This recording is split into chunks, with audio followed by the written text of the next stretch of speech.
Good morning. We'll have remarks by the Secretary General and the Prime Minister, and then we'll have time for just a couple of questions. Secretary General. Prime Minister, dear Boris, welcome back to NATO headquarters. It's always a pleasure to have you here, and many thanks also to the United Kingdom for being a strong and staunch ally, which really contributes to our collective defense in many different ways. We have just addressed Russia's military build-up in and around Ukraine. Russia has already amassed well over 100,000 combat-ready troops with heavy equipment, missiles and key enablers such as command and control and medical units. And we are closely monitoring Russia's deployment in Belarus, which is the biggest since the end of the Cold War. This is a dangerous moment for European security.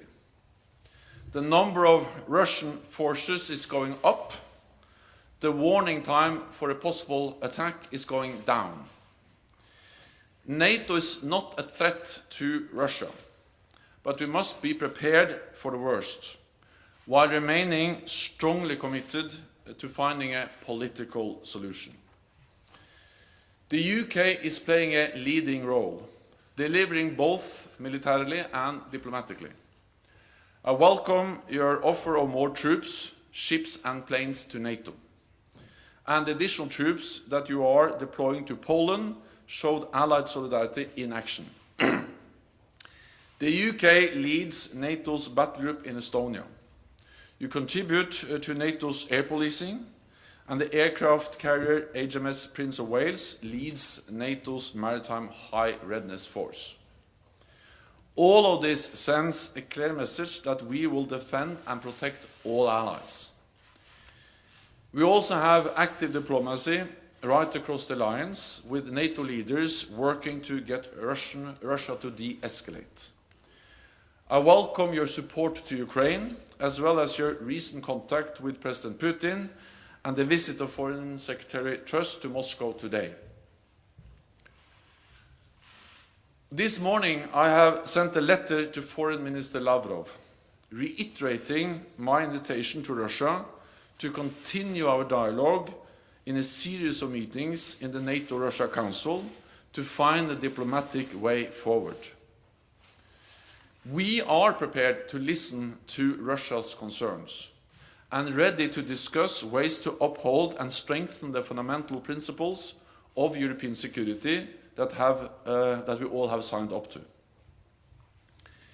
We have proposed mutual briefings on exercises and nuclear policies, ways to increase transparency and reduce risks in military activities, reduce space and cyber threats, and a serious conversation on arms control, including nuclear weapons and ground-based intermediate and shorter-range missiles. These areas represent an agenda for meaningful dialogue. But NATO will not compromise on core principles: the right of each nation to choose its own path, and NATO's ability to protect and defend all allies.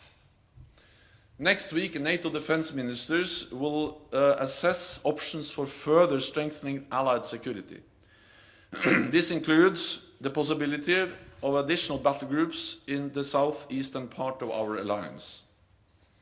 Renewed Russian aggression will lead to more NATO presence, not less. So, Prime Minister, thank you again for the United Kingdom's strong commitment to our transatlantic alliance and for your strong personal commitment to NATO. So once again, welcome. Jens, thank you very much for welcoming us today to NATO, and great to see you again as ever. When NATO was founded more than 75 years ago, its members made a commitment to collective security that was unlike anything in previous history. And when the Berlin Wall fell, the people of Europe made clear that they wanted their freedom and their security to be inextricably tied together. And that's why NATO agreed that any country should be free to pursue the security alliances that country chose. And we must resist, we must oppose any return to the days when the fates of nations are decided over their heads by a handful of great powers. And I want to stress that this is not just about Russia, just as NATO itself is not just about Russia. Of course not. This is about upholding the founding principles of an alliance which, perhaps more than any other institution, has brought stability and peace, prosperity to the world. And that must be the bedrock of our diplomatic efforts. The UK's commitment to European security is unconditional and immovable. We have the biggest defence budget in Europe and the second largest in NATO. We've contributed more troops than any other ally to NATO's enhanced forward presence. And today I've agreed with the Secretary-General a package of support to strengthen further our collective security, sending troops, planes and ships to defend NATO from north to south. Earlier this week I met the Prime Minister of Lithuania. I'll be travelling shortly to Poland. And these are countries where every day the population wakes with an acute awareness of the threat just across their border. And they are countries whose voices and views must be at the heart of every discussion we have. Because I believe that if we can keep a strong grip on the fundamentals, those fundamental principles that define our alliance, and combine strong deterrence with patient diplomacy, then we can find a way through this crisis. But the stakes are very high, and this is a very dangerous moment. And at stake are the rules that protect every nation, big and small. Thank you, Jens. Thank you all very much. I think we should probably have some questions from the media. I think we're going to go to. Sorry, okay. I'm going to hand it. Yeah. Thank you. We'll go to Sky News. Beth Rigby. Just a couple of questions. Prime Minister, 2 weeks ago you said the intelligence was particularly gloomy when asked about the inevitability of a Russian invasion into Ukraine. Since then, the combination of the threat of sanctions, deploying troops to Eastern allies, diplomacy has failed to de-escalate this situation. Are you coming to the conclusion that President Putin actually wants this war? And to the Secretary-General, you just said that this was a dangerous moment for European security. Different allies from France to the UK to the US are taking slightly different approaches to dealing with Russia. Are you concerned about these different approaches sending mixed messages to Russia? And are you worried that differences between partners could hinder any NATO deployment? Thank you. Thanks very much, Beth. Look, I think that this is, to answer your question directly about what I think is going on in Moscow and the calculations that are being made there, I honestly don't think a decision has yet been taken. But that doesn't mean that it is impossible that something absolutely disastrous could happen very soon indeed. And our intelligence, I'm afraid to say, remains grim. And we're seeing the massing of huge numbers of tactical battalion groups, on the borders of Ukraine, 70 or more. This is probably the most dangerous moment, I would say, in the course of the next few days, in what is the biggest security crisis that Europe has faced for decades. And we've got to get it right. And I think that the combination of sanctions and military resolve plus diplomacy are what is in order. And everybody understands you ask about whether we're at one across the West on sanctions. I think increasingly, actually, we are at one. And I think that I congratulate Olaf Scholz of Germany on the way he's been able to move towards a tougher position on Nord Stream 2. Difficult, though obviously that is for Germany and for the German economy. I think that the UK has been able to help to bring people together with an automatic package of sanctions that would hit Russian commercial and strategic commercial interests.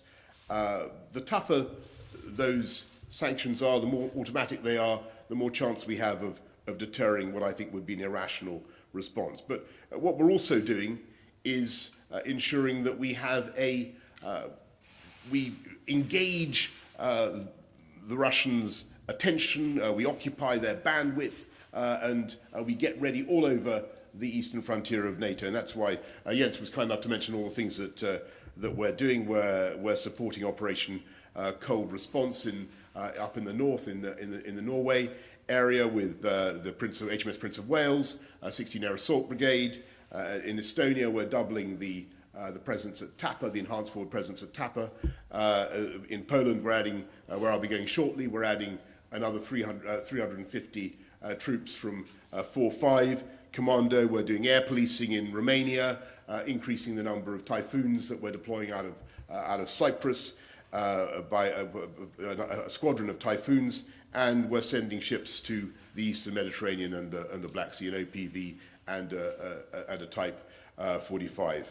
And that's, as I think, as Jens referred to, we're also putting on standby 1,000 troops in preparation for a humanitarian crisis that may take place on NATO's eastern frontiers. So we're getting ready we're making military preparations, we're getting ready economic sanctions, but we're also willing to talk. And I think Jens summed it up very well in what he said. There are some things that are non-negotiable. That's the idea of a Europe whole and free. That's the idea that NATO must have an open door policy, that the people of Ukraine must be able to aspire to NATO membership. And then, of course, there are things that it would be sensible to talk about, and things that NATO and the UK, the US, everybody is willing certainly to discuss. And they include transparency about NATO exercises, about NATO force posture, about the stationing of missiles, making progress on, certainly, as Jens said, on the INF area where Russia is in breach, and making progress on intermediate nuclear missiles. All those are subjects for discussion, and far, far better to begin a discussion now than to have a catastrophe. So that's what we're pushing for, and there's a lot of effort going in on all those fronts. But Beth, whether it's going to pay off now, whether we're going to be successful, I simply can't say. Then on the unity of the alliance, I think what we have seen over the last weeks and months is actually a very united NATO, where we stand together both when it comes to our diplomatic efforts, but also when it comes to the necessary military adaptation we have implemented. On the diplomatic efforts, all allies agree that we need to sit down with Russia to engage in good faith in talks to try to find a political, peaceful solution to the conflict. And that's the reason why we have invited Russia for meetings in the format of the NATO-Russia Council, why I welcome that NATO allies, as the United Kingdom, but also other allies, engage directly with Russia. Secretary Truss is in Moscow today, and other allies have reached out because we need a broad approach when it comes to our diplomatic efforts with Russia. But this is based on a unified message, which all NATO allies has agreed. We agreed a comprehensive document which we sent over to Russia as our common response, as our united response to the legally binding treaties that Russia proposed for us some weeks ago. And this is the agreed basis. This is the agreed message, exactly as Boris said. We list areas we're ready to sit and discuss on arms control, missiles, nuclear, many other issues. The point is that it has to be verifiable and balanced. And then we list also some areas where we cannot make compromises, especially the right for every nation to choose its own path, and the right, of course, for NATO to defend and protect all allies. This idea that we should introduce some kind of second-class allies, those allies that have joined NATO after 1997, is absolutely not acceptable for us. But verifiable, balanced arms control, that's something we absolutely are in favor of and ready to engage in with Russia. Let me just briefly also add that the military adaptation sends a clear signal that Russia has a choice. They can either choose a diplomatic solution, and we are ready to sit down, but if they choose confrontation, they will pay a high price. There will be economic sanctions. There will be increased NATO military presence in the eastern part of the alliance. UK is really an important part of that. Already announced new deployments on top of what UK has already deployed in the eastern part of the alliance. And of course, the Ukrainian army, defense force, is much stronger now than they were in 2014 because they are better equipped, better trained, better command, and I welcome that United Kingdom and other allies provide support to the Ukrainian defense forces so they can defend themselves. This is a right for every nation to defend themselves for self-defense, and it's good that NATO allies like the United Kingdom help Ukraine to uphold that right. We'll go to Laura Kunzberg from BBC. Thank you very much. Prime Minister, how much further are you prepared to commit the UK on top of what's already happening? Would you, for example, in the case of an invasion, give UK military support to some kind of insurgency? And if you're found to have broken the law, would you resign? And can I ask you to address this directly on behalf of people at home? It's not yes, a hypothetical question. I understand. There is a police investigation. And Secretary General, Russia is massing, as you said, more than 100,000 troops. Allies are, like the UK, committing 1,000 here and 1,000 there. But is the scale of NATO's attempt to protect Ukraine anything like a match for what Russia may be planning? Yeah. So first of all, I mean, on your point about what's going on at home, Laura, that process must be completed, and I'm looking forward to it being completed, and that's the time to say more on that. But on your question about what we can do to support Ukraine further, everybody knows that the UK's been,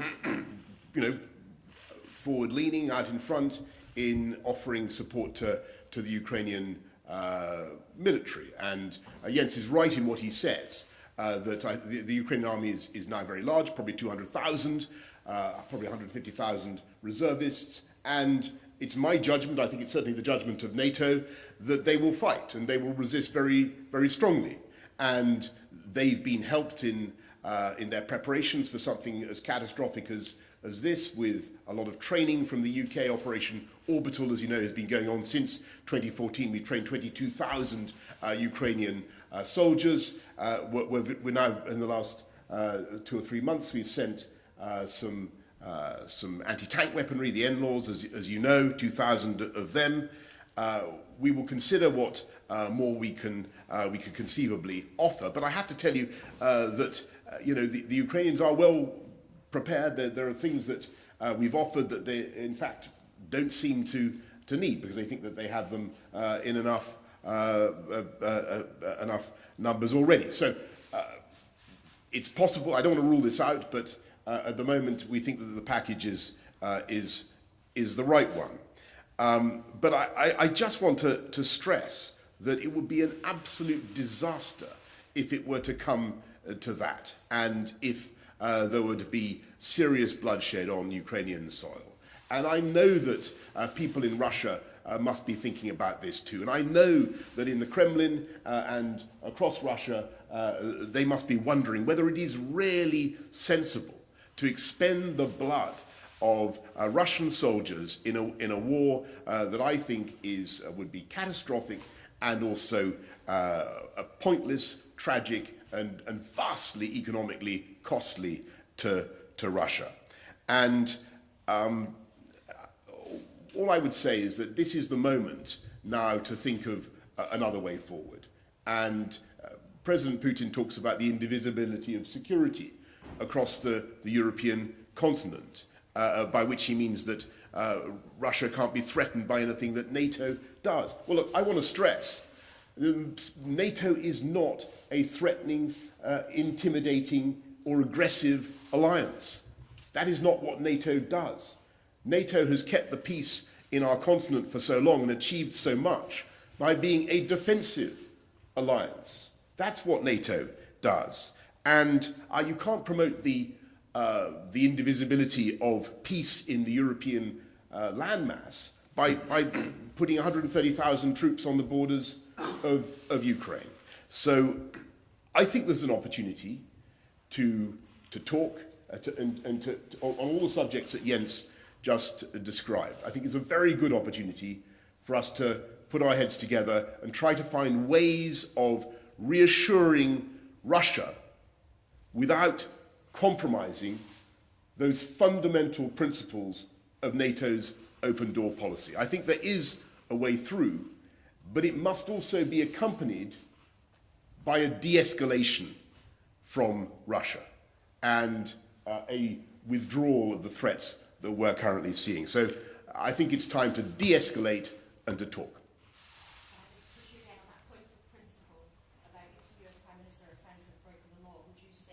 I'm going to, I understand, but we're going to wait for the process to be completed. NATO is a defensive alliance, and our purpose is to preserve peace, to prevent conflict, and we do that by standing together, stating clearly, as it is enshrined in our founding treaty, that an attack on one ally will trigger the response from the whole alliance, one for all for one. And that's exactly what we're doing now. At this very critical time for European security. And the question was whether we are doing enough. Well, I think we understand that we are doing many things at the same time. First of all, we have already increased the presence in the eastern part of the alliance. With more troops, with battle groups, also with the UK aircraft carrier strike group, and also an American carrier strike group, and more ships, more planes, the increased presence in the eastern part of the alliance. Second, we have increased the readiness of forces so we can quickly reinforce if needed. This is NATO response force, but that has been augmented by announcement from the United Kingdom, from the United States, from Denmark, from other countries, who have made it clear that they are ready to assign more troops to the NATO response force so we can reinforce quickly if needed, and we have increased the readiness of these forces compared to their normal readiness levels. And thirdly, we are also now looking into whether we should have a more long-term change in our posture in the eastern part of the alliance. Today we have battle groups in the Baltic countries and Poland. The UK is leading the battle group in Estonia, but also increasing its presence in Poland. But we are now also considering to have similar battle groups, for instance, in the Black Sea region in Romania. So partly already increased presence, partly increased readiness so we can quickly reinforce, and also now looking into more long-term changes in our posture in the eastern part of the alliance. Thank you very much. Good. This concludes this press conference. Thank you. Thank you. Thank you. Thank you. Then, Boris, we can do the last fiscal.